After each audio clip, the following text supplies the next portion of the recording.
ఈ టైంలో ఇక్కడేం చేస్తున్నావు మాలిక అని కొంచెం ప్రశాంతంగా అడిగాడు ధనుష్.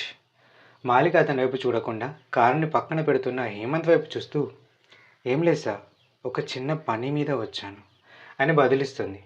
ఓ అవును, హేమంత్ వాళ్ళ ఇంట్లో పని చెయ్యడం మానేసావంట, ఎందుకు అని ప్రశ్నిస్తాడు ఆమె వైపు చూస్తూ సూటిగా. అతని ప్రశ్నతో తన చూపులను మళ్ళీ ధనుష్ వైపు తిప్పి, సార్ అని అనగానే, అదే ఎందుకని నేను అడుగుతున్నా, ఎనీ రీజన్ అని మళ్ళీ తన ప్రశ్న రిపీట్ చేస్తాడు. తాను కొంచెం కిందకు వంచుకొని, ఏం లేదు సార్, నాకు వేరే జాబ్ దొరికింది అందుకే అని బదిలిచ్చి, సరే సార్ నేను వెళ్తాను, ఇప్పటికే చాలా లేట్ అయింది అని ముందుకు నడుస్తుంది మాలిక. ఇప్పటి వరకు కారు లోపల నుండి మాలిక వైపు చూస్తున్న హేమంత్ ఎప్పుడైతే మాలిక అక్కడి నుండి వెళ్ళిపోతానని ఒక అడుగు ముందుకు వేసిందో టక్కున కారు నుండి దిగుతాడు. దిగుతూనే ఏ అని పిలుస్తూ మాలికను ఆపడానికి ట్రై చేస్తాడు. కానీ అంతకంటే ముందే మాలిక ఒక్క నిమిషం అని ఆపేస్తాడు ధనుష్. వెనక్కి తిరుగుతూ, చెప్పండి సార్ అని అడుగుతుంది మాలిక. ఒక్కదాన్ని ఎలా వెళ్తావు, మేము మీ ఇంటి వైపు వెళ్తున్నాం, నీకు అభ్యంతరం లేకపోతే అక్కడ డ్రాప్ చేస్తాం అని అంటాడు కొంచెం రిక్వెస్ట్గా.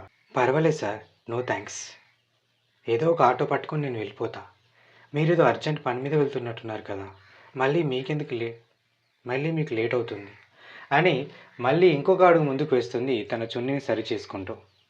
ఏంటి మాలిక నువ్వు, మా ఇంట్లో పనిచేయడం మానేసేంత మాత్రాన మా కారు కూడా ఎక్కకూడదు అనుకుంటున్నావా అని అడుగుతాడు చిన్నగా నవ్వుతూ ధనుష్. వాళ్ళిద్దరి మధ్య సంభాషణను దూరం నుండి గమనిస్తున్నాడు హేమంత్. అలాంటివి ఏం లేదు సార్, అనవసరంగా మీకు ఇబ్బంది ఎందుకని అని హేమంత్ వైపు చూస్తుంది. ఆమె చూపులు తన వైపు వచ్చిన మరుక్షణం అతను తన చూపులను పక్కకు తిప్పుకుంటాడు.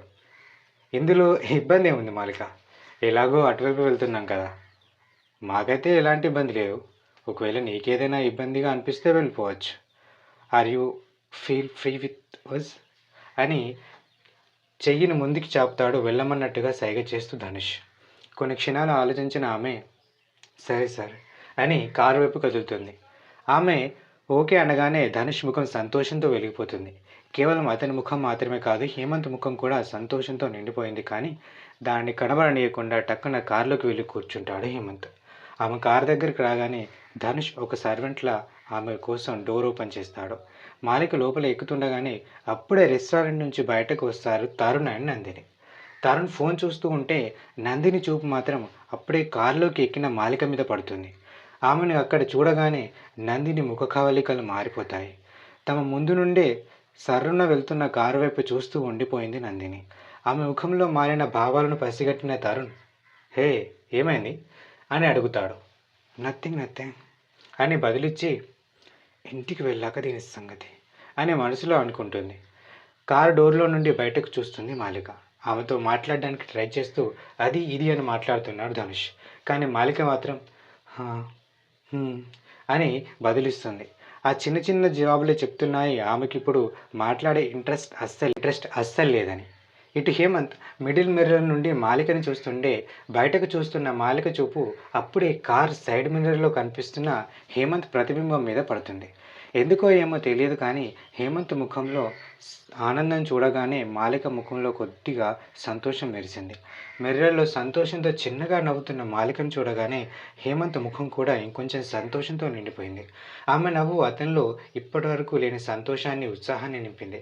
అతనికి ఇప్పుడు కొన్ని వందల సంవత్సరాల తన నిరీక్షణ ఫలించినట్టుగా అనిపించసాగింది. ఎప్పుడు లేని ఒక కొత్త సమరంతో అతని మనసు, మైండ్ రెండు హాయిగా గాల్లో తేలిపోతున్నాయి. హేమంత్ ముఖంలో మారుతున్న ఆ హావభావాల వెనుక రీజన్ ఏంటో తెలుసుకోవాలని ఆతృత మాలిక కలిగింది. అందుకే ధనుష్ని కదిలిస్తూ, ధనుష్ సార్, చూస్తుంటే చాలా హ్యాపీగా కనిపిస్తున్నారు, ఇంతకు ఎక్కడికి వెళ్తున్నారు అని తెలుసుకోవాలని ఆతృతతో అడిగింది మాలిక. ధనుష్ టక్కున జవాబిస్తూ, ఒక పెద్ద బిజినెస్ మీటింగ్ మీద హైదరాబాద్ వెళ్తున్నాం మాలిక అని అన్నాడు. ఆ మీటింగ్ అంత స్పెషలా అని మాలిక తిరిగి అడగగానే, స్పెషలా అంటే కొంచెం స్పెషల్, బట్ ఇలాంటివి మాకు నార్మలే, అన్ని మీటింగ్స్లానే ఇది కూడా, ఎందుకు అలా అడిగా అని జవాబిస్తూ ప్రశ్నిస్తాడు ధనుష్. ఊరికే జస్ట్ తెలుసుకోవడానికి అని దాటేసి, ఒకటి చెప్పండి అని ఆగిపోతుంది. అని తెలాడిస్తాడు ధనుష్. మీరు కేవలం మీటింగ్ కోసమే వెళ్తున్నారా లేకపోతే ఎవరైనా స్పెషల్ పర్సన్స్‌ని మీట్ అవ్వడానికి వెళ్తున్నారా? అని సూటిగా అడగలేక తిప్పేసింది ఆమె. లేదు. స్పెషల్ మీటింగ్స్ అంటే ఏమి లేవు. నీకు తప్పించి నాకు స్పెషల్ ఎవరుంటారు? అని ధనుష్ అనగానే, ఏంటి సార్? అని అడిగింది మాలిక. ధనుష్ మాట మార్చేస్తూ, నథింగ్, ఏం లేదు. నువ్వు అనుకుంటున్నట్టుగా స్పెషల్ మీటింగ్స్ ఏం లేవు అంటున్నా అని బదులిస్తాడు. మాటల్లోనే మాలిక వాళ్ళ ఇంటికి వెళ్ళాల్సిన టర్నింగ్ వచ్చేస్తుంది. కానీ హేమంత్ మాత్రం దాన్ని పట్టించుకోకుండా ముందుకు వెళ్ళిపోతుంటే, హేమంత్ సార్ అని మాలిక పిలవగానే టక్కున కార్ని ఆపేస్తాడు హేమంత్. హేమంత్ మాలిక అని ప్రశ్నిస్తాడు అమాయకంగా. ఏంటి సార్, నన్ను కూడా మీతో పాటు హైదరాబాద్ తీసుకెళ్తారా ఏంటి? అని నవ్వగానే, ఎందుకలా అంటున్నావు అని బదిలిస్తాడు. లేకపోతే ఏంటి సార్, మా ఇంటికి వెళ్ళాల్సిన రూట్ ఇటువైపు అని కారు దిగుతుంది మాలిక. ఆమె కారు దిగగానే, వాడేదో ఆలోచనలో ఉండి మర్చిపోయినట్టుండి మాలిక అని నవ్వుతాడు ధనుష్. హేమంత్ కోపంగా చూడగానే, ఓకే ఓకే, బాయ్ మాలిక అని ఆ వైపు చూస్తాడు ధనుష్. బాయ్ సార్ అని ధనుష్కి చెప్పి వెళ్ళిపోతున్న ఆమెను, ఒక్క నిమిషం అని ఆపేస్తాడు హేమంత్.